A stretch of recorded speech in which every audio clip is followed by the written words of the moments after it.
My name is Olivia, and I want to tell you a story about how I learned English. It all started when I was 10 years old, and my family moved from Spain to a small town in the United States. I didn't know much English, only a few words like hello and goodbye, and I could count to 10. That was it. When I walked into my new classroom on the first day of school, I felt like I had stepped into a different world. The teacher, Miss Anderson, smiled warmly and said, "Welcome, Olivia. We're so happy to have you here." I nodded and smiled back, but I didn't understand everything she said. My heart was beating fast and I felt nervous. Everyone seemed to know what they were doing except me. During lunch, I sat alone at a table, looking at the strange food on my tray. There was something called mac and cheese, a slice of pizza, and a tiny carton of milk. A girl with curly hair came over and asked, "Can I sit here?" I didn't know what to say, so I just nodded. She introduced herself as Emily and started talking about her favorite TV show.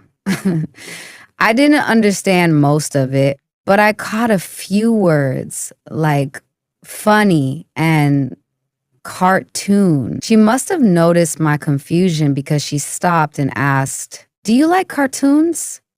I hesitated and said yes, even though I wasn't sure what she meant. She smiled and said, "Cool, we're gonna be friends."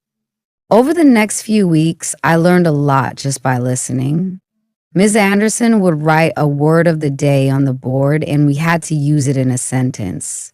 One day, the word was curious. She explained, "Curious means you want to know more about something." I practiced saying it quietly to myself. Curious, curious, curious. At recess, Emily showed me her collection of shiny rocks, and I said, "I'm curious. How do you find these?" She laughed and said, "You're learning English so fast." That small compliment made me feel proud. Speaking English wasn't easy. One time, Miss Anderson asked me to read a sentence from a book in class. My hands were shaking as I held the book and read, "The cat is on the mat." My accent made the words sound funny, and a few kids giggled, but Miss Anderson said, "Good job, Olivia. You're doing great." Her encouragement gave me the confidence to keep trying, even when I made mistakes.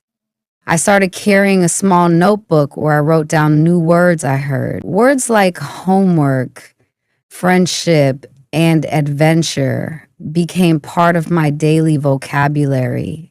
Every night, I would sit at my desk and practice writing sentences using those words.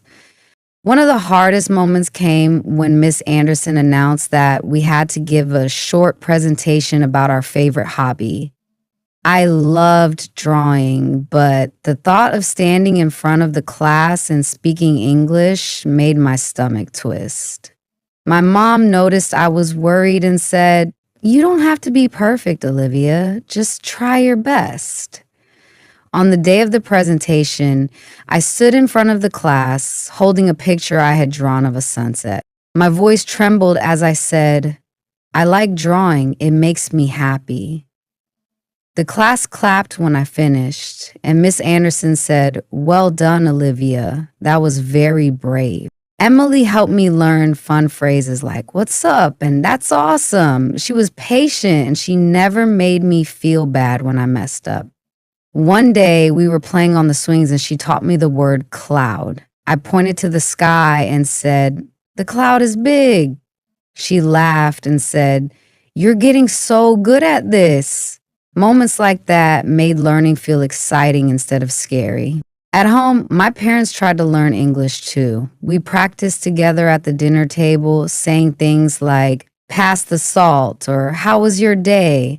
My dad often mixed up words, which made us all laugh. Once he tried to say peanut butter, but said peanut better instead. I corrected him, and he said, "Thank you, Teacher Olivia."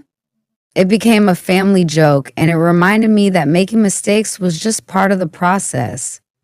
One day, Miss Anderson gave me a book called Frog and Toad Are Friends. She said, "This is a great book to practice your reading."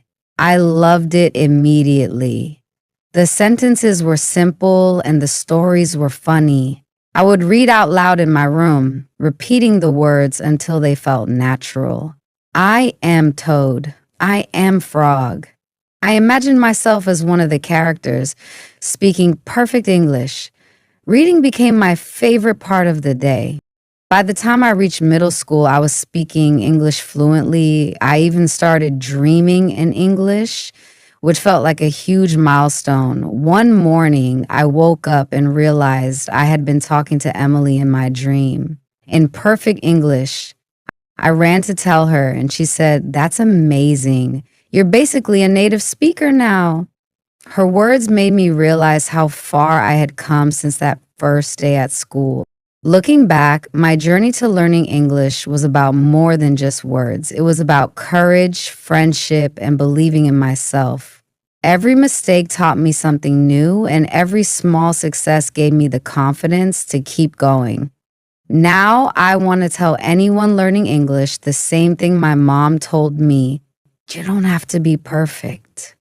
Just try your best. If I can do it, so can you.